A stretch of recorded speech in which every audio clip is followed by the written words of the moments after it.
जय श्री श्याम दोस्तों, कैसे हैं आप सब। उम्मीद करते हैं कि आप सब स्वस्थ होंगे, मस्त होंगे, जबरदस्त होंगे। तो दोस्तों एक बार फिर से आप सबका आपके ही अपने सच्ची श्रद्धा चैनल पर स्वागत है। दोस्तों आज की वीडियो बहुत ही अनोखी होने वाली है। आज हम आपके लिए एक ऐसी सच्ची घटना की कहानी लेकर आए हैं जिसको अगर आप सुनते हैं तो आपके रोंगटे खड़े हो जाएंगे। जी हाँ दोस्तों, धन्ना जाट यानी धन्ना सेठ का नाम तो आपने बहुत बार सुना होगा, लेकिन जब इसकी कहानी आप सुनेंगे, इसकी सच्ची घटना आप सुनेंगे तो आपके रोंगटे खड़े हो जाएंगे। जी हाँ दोस्तों, तो जानते हैं कि कैसे बने धन्ना जाट से धन्ना सेठ। धन्ना जाट का जन्म 20 अप्रैल 1415 ईस्वी में राजस्थान के टोंक जिले के धुआंकला नाम एक गांव में सामान्य जाट परिवार में हुआ था। इनके पिता एक किसान थे जिनका नाम रामेश्वर जाट था तथा इनकी माता का नाम गंगाबाई गढ़वाल था। धन्ना जाट उच्च कोटि के कृष्ण भक्त और कवि हुए हैं। इन्हें धन्ना भगत और धन्ना सेठ के नाम से भी जाना जाता है। तो चलिए जानते हैं इनकी पूरी सच्ची कहानी, पूरे जीवन की इनकी सच्चाई कि कैसे इन्हें भगवान के दर्शन हुए, कैसे भगवान कृष्ण इनकी गाय चराने आते थे। इनकी भक्ति का ऐसा प्रताप था कि स्वयं भगवान कृष्ण भी इनकी गाय चराने आते थे और इनके साथ भोजन भी करते थे। इनके गांव धुआंकला में सिख समुदाय के लोगों ने धन्ना जी के नाम से एक भव्य गुरुद्वारे का निर्माण भी करवाया है। धन्ना जी के द्वारा गाए हुए कई पदों को गुरु ग्रंथ साहिब की गुरुवाणी में भी स्थान दिया गया है। तो दोस्तों वीडियो में आगे बढ़ने से पहले आप सबसे एक छोटा सा निवेदन जरूर करेंगे कि अगर आप चैनल पर नए हैं और आपको हमारी वीडियो पसंद आती है तो प्लीज़ चैनल को सब्सक्राइब जरूर करें और साथ में रही बेल आइकन को प्रेस करना ना भूलें, जिससे हर रोज़ आने वाली नई नई वीडियोज़ की नोटिफिकेशन आपको मिलती रहे। और कॉमेंट में अपनी राय जरूर देना कि आपको हमारी वीडियो कैसी लगी, और एक बार जय श्री श्याम की हाजिरी तो जरूर ही लगा देना दोस्तों। तो चलिए चलते हैं कहानी की तरफ। धन्ना जी का जन्म एक सामान्य कृषक परिवार में हुआ था। इनके पिता मुख्य रूप से कृषि और गौ पालन किया करते थे। एक दिन धन्ना जी के परिवार के कुलगुरु, जिनका नाम पंडित त्रिलोचन था, तीर्थ यात्रा करके लौटे और कुछ दिनों के लिए धन्ना जी के घर पर ठहरे। पंडित त्रिलोचन शालिग्राम भगवान की सेवा किया करते थे। वे बड़े भाव से शालिग्राम शिला की सेवा करते, पुष्प अर्पित करते और उन्हें भोग लगाने के बाद ही भोजन ग्रहण किया करते थे। बालक धन्ना पंडित जी को यह सब करते हुए देखता था और उसे भगवान की ये सेवा बहुत पसंद आई। कुछ दिनों के बाद जब पंडित जी जाने लगे तब बालक धन्ना पंडित जी से शालिग्राम लेने के लिए जिद करने लगे। मुझे ठाकुर जी चाहिए, मुझे ठाकुर जी चाहिए। परंतु पंडित जी अपने ठाकुर जी छोटे बालक को कैसे दे सकते थे। धन्ना जी, उनके माता पिता ने बहुत समझाया परंतु धन्ना जी नहीं माने। अंत में लोगों ने पंडित जी से कहा कि अरे यह तो बालक है, इसे शालिग्राम जैसा कुछ और लाकर दे दो जिससे ये बहल जाए। अगले दिन पंडित जी नदी में स्नान करने के लिए गए। वहां से वे एक गोल मटोल थोड़ा बड़ा सा काले रंग का पत्थर ले आए। तब वे धन्ना जी के पास आकर बोले, मैं तुम्हें अपने ठाकुर जी दे दूंगा, लेकिन मेरे पास दो ठाकुर जी हैं, बड़े ठाकुर जी और छोटे ठाकुर जी। तुम्हें कौन सा ठाकुर जी चाहिए।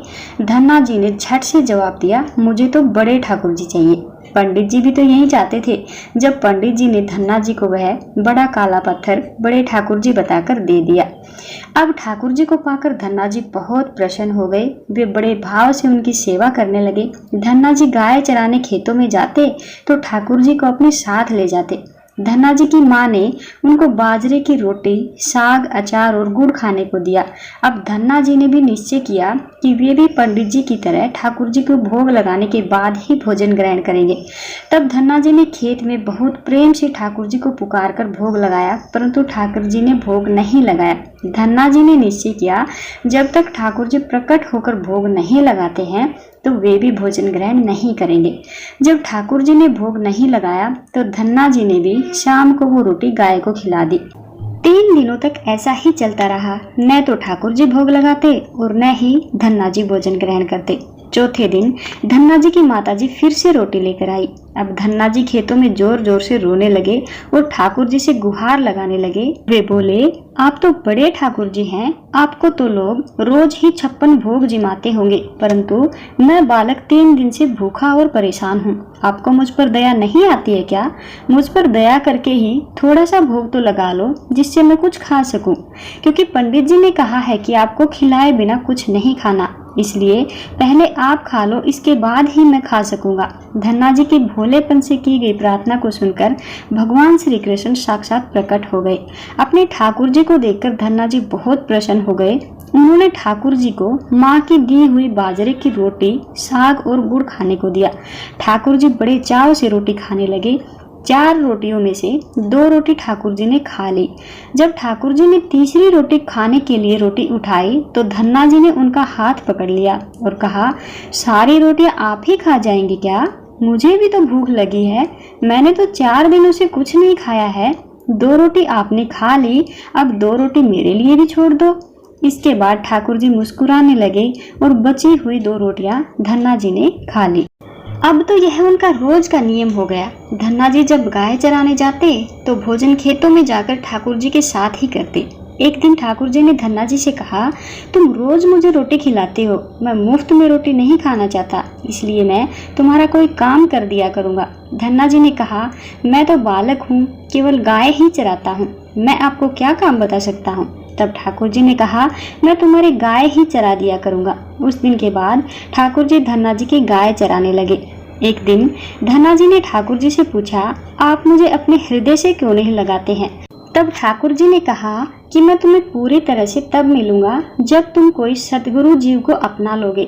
अभी तक तुमने किसी गुरु की शरणागति ग्रहण नहीं की है, इसलिए मैं तुम्हें अपने हृदय से नहीं लगा सकता। तब धन्ना जी बोले, मैं तो जानता नहीं कि गुरु किसे कहते हैं, फिर मैं किसे अपना गुरु बनाऊं? ठाकुर जी बोले, काशी में जगत गुरु श्री रामानंदाचार्य मेरे ही स्वरूप में विराजमान है, तुम जाकर उनकी शरण ग्रहण करो। ठाकुर जी के कहे अनुसार धन्ना जी ने काशी जाकर श्री रामानंदाचार्य जी की शरणागति ग्रहण कर ली। उस समय धन्ना जी की आयु 15-16 वर्ष के आसपास थी। श्री रामानंदाचार्य जी ने धन्ना जी को अपने शिष्य के रूप में स्वीकार कर लिया और उन्हें आदेश दिया कि अब तुम अपने घर चले जाओ। धन्ना जी बोले, गुरुजी, अब मैं घर नहीं जाना चाहता, आप मुझे घर जाने का आदेश क्यों दे रहे हैं? गुरुजी बोले, अगर तुम यहाँ रहकर भजन करोगे तो केवल तुम्हारा ही कल्याण होगा, लेकिन अगर तुम अपने घर जाकर खेती किसानी करते हुए अपने माता पिता की सेवा करते हुए भजन करोगे तो तुम्हारे साथ कई जीवों का उद्धार हो जाएगा। गुरुजी के आदेश पर धन्ना जी घर लौट आए। इसके बाद जैसे ही धन्ना जी घर पहुंचे, ठाकुर जी ने उन्हें अपने हृदय से भी लगा लिया। इसके बाद धन्ना जी खूब संत सेवा करने लगे। जब भी उनके गांव में कोई साधु संत आते, धन्ना जी उन्हें अपने घर ले आते और बड़े प्रेम से उनकी सेवा करते, उन्हें भोजन खिलाते। संतों की सेवा करने के कारण अब उनके घर दूर दूर से साधु संत पधारने लगे। धन्ना जी उन सभी का बड़े प्रेम से सत्कार करते और उन सभी को भोजन खिलाते। एक दिन धन्ना जी के पिताजी ने धन्ना जी से कहा, देखो भाई, हम लोग गृहस्थ लोग हैं, यदि महीने में एक आध बार कोई साधु आ जाए तो हम उनकी सेवा भी कर दें और उन्हें भोजन भी करा दें, लेकिन तुम्हारी इन साधुओं से ऐसी दोस्ती हो गई है कि हर दूसरे दिन कोई न कोई साधु चला आता है और अपने साथ 1-2 को भी और साथ ले आता है। यह ठीक नहीं है, हम अपनी खेती बाड़ी का काम करें या इन साधुओं की सेवा करें। तुम तो अभी बालक हो, कुछ कमाते भी नहीं हो, तुम्हारा पालन पोषण भी तो हम ही करते हैं और ऊपर से तुम इन साधुओं को बुला लेते हो। इस प्रकार इन निठल्ले साधुओं की सेवा करना ठीक नहीं है, इसलिए एक बात कान खोलकर सुन लो। आज के बाद यदि तुम किसी साधु को घर लेकर आए तो मैं तुम्हें घर में नहीं घुसने दूंगा। तुम्हें यदि साधुओं की सेवा करनी ही है तो पहले कुछ कमाई करो और फिर अपनी कमाई से साधुओं की सेवा करना। पिताजी की बात सुनकर धन्ना जी उदास हो गए और चुपचाप खड़े हो गए। तब पिताजी ने धन्ना जी को डांटते हुए कहा, आज के बाद किसी साधु को घर में लेकर मत आना और जाओ खेतों में गेहूं बोकर आओ। खेत तैयार है, बोरे में बीज का गेहूं रखा है, इसे बैलगाड़ी में ले जाओ और खेतों में बो दो। धन्ना जी ने बैलगाड़ी में गेहूं रख लिया और खेत में गेहूं बोने के लिए चल दिए। धन्ना जी थोड़ी ही दूर चले थे कि उन्हें मार्ग में 5-6 साधु संतों की टोली आती दिखाई दी। धन्ना जी ने बैलगाड़ी से उतरकर उन्हें साष्टांग प्रणाम किया। संतों ने धन्ना जी को आशीर्वाद दिया और पूछा, बेटा, इस गांव में धन्ना जी का घर कौन सा है? सुना है वे जगत गुरु श्री रामानंदाचार्य जी के शिष्य हैं और बहुत छोटी सी उम्र में ही उन्होंने भगवान के दर्शन प्राप्त कर लिए हैं। हम भी उनका दर्शन करना चाहते हैं। यह सुनकर धन्ना जी संकोच में पड़ गए और वे हाथ जोड़कर बड़ी विनम्रता से बोले, महाराज, मुझे ही लोग धन्ना भगत कहते हैं। संत बोले, भगवान ने बड़ी ही कृपा की है हम पर। हम जिनसे मिलने आए थे वे यहीं मिल गए। सच में आप ऐसे ही भक्त हैं जैसा हमने आपके बारे में सुना था। कितनी विनम्रता है आप में। चलिए आपके घर चलते हैं, वहीं बैठकर आपसे चर्चा करेंगे। धन्ना जी ने सोचा, अभी अभी पिताजी ने साधुओं को घर लाने से मना किया है। यदि मैं खेतों में बीज बोने के बजाय इन साधु संतों को घर ले गया तो पिताजी आसमान सिर पर उठा लेंगे और इन साधुओं को भी भगा देंगे। तब धन्ना जी कुछ विचार करके बोले, महाराज जी, अभी घर पर कोई नहीं है, मैं खेतों की तरफ ही जा रहा हूँ, आप मेरे साथ वहीं चलिए। संत बोले, ठीक है, हमें तो आपसे मिलना था, अब आप जहाँ ले चले हम वहीं चलेंगे। फिर धन्ना जी उन सभी को अपने खेत में ले गए। खेत में एक पेड़ के नीचे बने चबूतरे पर साधुओं को बैठकर बोले, महाराज आप यहीं कुछ देर विश्राम कीजिए, तब तक मैं आपके लिए भोजन की व्यवस्था करता हूँ। यह कहकर धन्ना जी वहाँ से बैलगाड़ी लेकर चले गए। बैलगाड़ी लेकर धन्ना जी सीधे बनिए की दुकान पर पहुँचे। वहाँ पर उन्होंने बैलगाड़ी में जो बीज वाला जो गेहूं बैलगाड़ी में रखा था, जो खेत में बोने के लिए रखा था, उसे बनिए को बेच दिया और उससे दाल बाटी और चूरमा बनाने का सामान खरीद लिया। सामान लेकर धन्ना जी खेत में पहुंचे। वहां पर उन्होंने संतों के साथ मिलकर बहुत बढ़िया दाल बाटी और चूरमे का प्रसाद बनाया। भगवान को प्रसाद भोग लगाने के बाद बड़े प्रेम से उन्होंने संतों को भोजन करवाया। इसी बीच भगवत चर्चा भी होती रही। संतों को भोजन करवाने के बाद बड़े प्रेम से उन्हें विदा भी कर दिया। संतों के जाने के बाद धन्ना जी सोचने लगे कि बीज वाले गेहूं को बेचकर तो संतों को भोजन करा दिया, अब खेत में क्या बोया जाए। अगर पिताजी से फिर से बीज मांगने गया तो पिताजी नाराज होंगे। यह सोचकर धन्ना जी ने बोरियों में रेत भर ली और आसपास के लोगों को दिखाने के लिए उस रेत को ही खेतों में बोने लगे। धन्ना जी ने राम राम का नाम लेते हुए शाम तक बोरियों की सारी रेत खेत में छिड़क दी। आसपास के खेतों के किसान देख रहे थे कि धन्ना जी खेतों में गेहूं बो रहे हैं, परंतु वे तो खेतों में रेत बो रहे थे। रेत बोने के बाद धन्ना जी बड़े प्रसन्न मन से घर की ओर चल दिए। वे सोचने लगे, खेत में तो कुछ उगना है नहीं तो देखभाल भी नहीं करनी पड़ेगी। घर पर पिताजी ने पूछा कि खेत बो आए? धन्ना जी बोले, जी पिताजी, बो आया। कुछ ही दिनों के बाद धन्ना जी के पिताजी और गांव के कुछ बड़े बूढ़े लोग धन्ना जी के पास आए और बोले कि तुमने कैसा खेत बोया है, ऐसी फसल तो हमने अपने जीवन में आज तक नहीं देखी। ऐसा लगता है कि जैसे गेहूं का एक एक दाना नाप नाप कर एक एक समान दूरी पर बोया गया है और सारे ही दाने उग आए हों। इतनी सुंदर फसल तो हमने आज तक नहीं देखी। ये सब तुमने कैसे किया? धन्ना जी सोचने लगे, ये सब उनको ताने मार रहे हैं, खेत में कुछ उगा नहीं होगा इसलिए ऐसी बातें बोल रहे हैं। तब धन्ना जी ने स्वयं खेत पर जाकर देखा। वहां जाकर देखा तो वे आश्चर्यचकित रह गए। उन्होंने देखा कि जिस खेत में उन्होंने रेत बोई थी वहां फसल उगी हुई थी और ऐसी सुंदर फसल उन्होंने कभी नहीं देखी थी। फसल को देखकर धन्ना जी भगवान की कृपा का एहसास करने लगे और उनकी आंखों से आंसू निकल आए। धन्ना जी जोर जोर से रोने लगे। तब धन्ना जी के पिताजी और अन्य गांव वालों ने रोने का कारण पूछा। तब धन्ना जी ने रोते हुए सारी घटना कह सुनाई। धन्ना जी बोले, पिताजी, जब आपने संतों को घर लाने के लिए मना किया था और खेत में बोने के लिए गेहूं दिया था, उसी दिन मुझे मार्ग में कुछ साधु संत मिल गए थे। मैंने उन संतों को अपने खेत पर ठहराया और बीज वाला गेहूं बनिए को भेजकर संतों को भोजन करवाया। इसके बाद मैंने खेतों में रेत बो दी थी। रेत बोने के बाद यह फसल कैसे उगाई मुझे मालूम नहीं है। धन्ना जी की यह बात सुनकर उनके पिताजी की भी आंखों से आंसू निकल आए और वे बोले, मेरा धन्य भाग जो मेरे घर ऐसे पुत्र ने जन्म लिया। आज के बाद हम तुम्हें रोकेंगे नहीं, बल्कि साधु संतों को खूब बुलाओ, खूब सेवा करो। हम तुम्हें अब कभी मना नहीं करेंगे, हम तुम्हारा खुद साथ देंगे। आज के बाद मैं भी भगवान की भक्ति किया करूंगा और तुम्हारे साथ संतों की सेवा किया करूंगा। इसके बाद धन्ना जी और उनके परिवार वाले खूब संतों की सेवा करने लगे। कुछ समय बाद धन्ना जी की उगाई हुई फसल को काटने का समय आ गया। उस फसल में उतने ही आकार की खेती में 50 गुना ज्यादा गेहूं निकला। यह गेहूं इतना ज्यादा था कि उसे रखने के लिए जगह नहीं बची थी। गांव के सभी लोग धन्ना जी की फसल देखकर आश्चर्य करने लगे। अब धन्ना जी और उनका परिवार अपनी क्षमता के अनुसार खूब संत सेवा और भगवान की भक्ति करने लगे। उनके घर हमेशा साधु संतों का तांता लगा रहता था। साधु संतों की बड़ी बड़ी जमातें आती। धन्ना जी बड़े प्रेम से उन सभी का सत्कार करते। अब धन्ना जी जब भी खेतों में फसल बोते, हर बार ऐसे ही फसल होने लगे। अब धन्ना जी अपने गांव के सबसे बड़े किसान बन गए। गांव के सभी लोग धन्ना जी को चमत्कारी संत मानने लगे और उनके खेतों की मिट्टी को भी चमत्कारी मानने लगे। अब जिन खेतों में पर्याप्त फसल नहीं होती थी, वे लोग धन्ना जी के खेतों की मिट्टी ले जाकर अपने खेतों में छिड़क लेते, जिससे उनकी फसल भी अच्छी होने लगी। चारों तरफ धन्ना जी की जय जयकार होने लगी। एक बार भगवान ने धन्ना जी की परीक्षा लेनी चाहिए। धन्ना जी के गांव में अकाल पड़ गया। धन्ना जी बड़े किसान थे, उनके पास बहुत खेती थी और अन्न के भंडार भरे थे। अकाल के कारण उनके गांव और आसपास के क्षेत्रों से ब्राह्मण, संत, गरीब और जरूरतमंद लोग धन्ना जी के पास मदद की उम्मीद से आने लगे।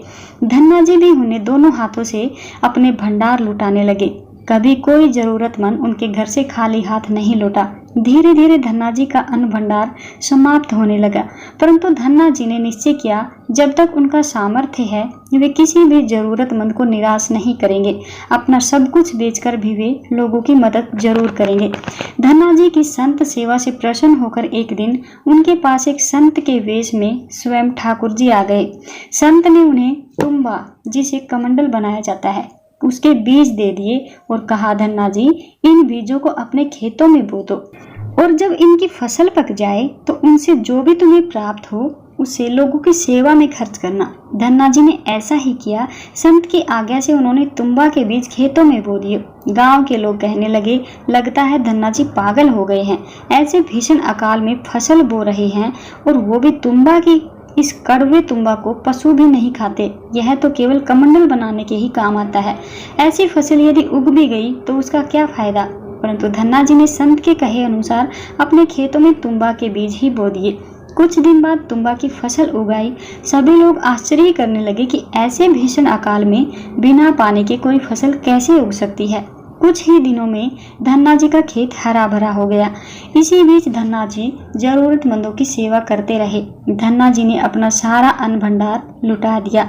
उनके घर में जो भी फसलों के बीज रखे थे वे भी उन्होंने संतों को भोजन कराने के लिए दान कर दिए। अब उनके पास अपने परिवार के गुजारे लायक भी अन्न नहीं बचा था। गांव के लोग कहने लगे, बड़ा मूर्ख है, जो सारा अन्न था वो तो लुटा दिया, अपने परिवार के लिए भी कुछ नहीं रखा और इसने फसल भी बोई तो वो भी तुम्बा की बोई, जिसे कोई खा भी नहीं सकता। धन्ना जी को लोगों की बातों से कोई फर्क नहीं पड़ा। वे भगवान का नाम लेते रहते और लोगों की मदद करते रहते। एक दिन ऐसा आया कि धन्ना जी के खेतों में लगी फसल पक गई। उनके खेत में बड़े बड़े तुम्बा के फल दिख रहे थे। धन्ना जी ने सोचा, अब दान करने को तो कुछ बचा नहीं है, अब इन तुम्बा से कमंडल बनाकर संतों को दिया करेंगे। धन्ना जी खेतों में लगे सभी तुम्बा के फल तोड़कर घर ले आए। घर आकर जैसे ही उन्होंने एक तुम्बा के कमंडल बनाने के लिए काटा तो उन्होंने देखा यह तुम्बा हीरे, मोती, जवाहरात और कीमती रत्नों से भरा हुआ था।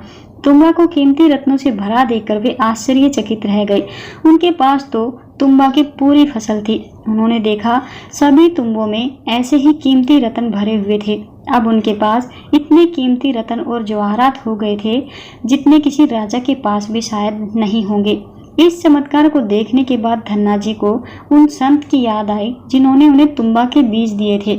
उस संत ने कहा था कि इस फसल से जो भी तुम्हें प्राप्त हो उसे लोगों की सेवा में लगाना। अब धन्ना जी उस धन से लोगों की सेवा करने लगे। वे फिर से दोनों हाथों से लोगों की मदद करने लगे। उस समय वह अकाल कई वर्षों तक चला। उस समय धन्ना जी ने अपने घर में और आसपास के कई गांवों में लंगर शुरू करवा दिए। आसपास के सैकड़ों गांव के लाखों लोग वर्षा न होने तक, यानी जब तक बारिश नहीं हुई, जब तक अकाल चला, तब तक धन्ना जी के लंगर में तीनों समय का भोजन किया करते थे। धन्ना जी ने अपने जीवन काल में कई मंदिर, बावड़ियां, तालाब और धर्मशालाएं भी बनवाई और हर तरह से साधु संतों और जरूरतमंद लोगों की मदद की। लोग धन्ना जी को धन्ना सेठ कहकर बुलाने लगे। धन्ना जी जैसा दानी आज तक नहीं हुआ, धन्ना जी जैसा धनी आज तक कोई नहीं हुआ। वे धन और मन दोनों के धनी थे। आज भी उनके नाम पर धनी लोगों को धन्ना सेठ की उपमा दी जाती है। तो दोस्तों ये थी धन्ना सेठ की कहानी। कब धन्ना जाट से वे धन्ना सेठ बन गए, उसकी पूरी कहानी, पूरी सच्ची कहानी हमने आपको सुना दी है। जब मैंने ये कहानी सुनी तो इस कहानी ने मेरे रोंगटे खड़े कर दिए, तो मेरा मन किया कि मैं भी ये कहानी आप सबको सुनाऊं, क्योंकि मेरी तरह ही बहुत सारे लोग ऐसे होंगे जिन्होंने धन्ना सेठ का नाम तो सुना होगा लेकिन उनके जीवन की सच्चाई वो शायद नहीं जानते होंगे। इसलिए मेरा मन किया कि मैं आप सबको ये कहानी सुनाऊं। अगर कहानी अच्छी लगी हो, कहानी आपको अच्छे से समझ आई हो, तो कमेंट में एक बार जय श्री राम की हाजिरी या जय श्री श्याम की हाजिरी आप ज़रूर लगा दें दोस्तों। और आपको कहानी कैसी लगी कमेंट में ज़रूर अपनी राय देना, और अच्छी लगी हो तो प्लीज़ कहानी को लाइक और शेयर ज़रूर करें दोस्तों। और चैनल पर नए हैं तो एक बार फिर से आपसे निवेदन करेंगे कि चैनल को सब्सक्राइब कर लें और साथ में रही बेल आइकन को प्रेस ज़रूर करें दोस्तों। तो आज की वीडियो में बस इतना ही। मिलते हैं आपसे कल एक और नई वीडियो में नए उपाय, नई जानकारी के साथ। तब तक के लिए सभी दोस्तों को जय श्री श्याम।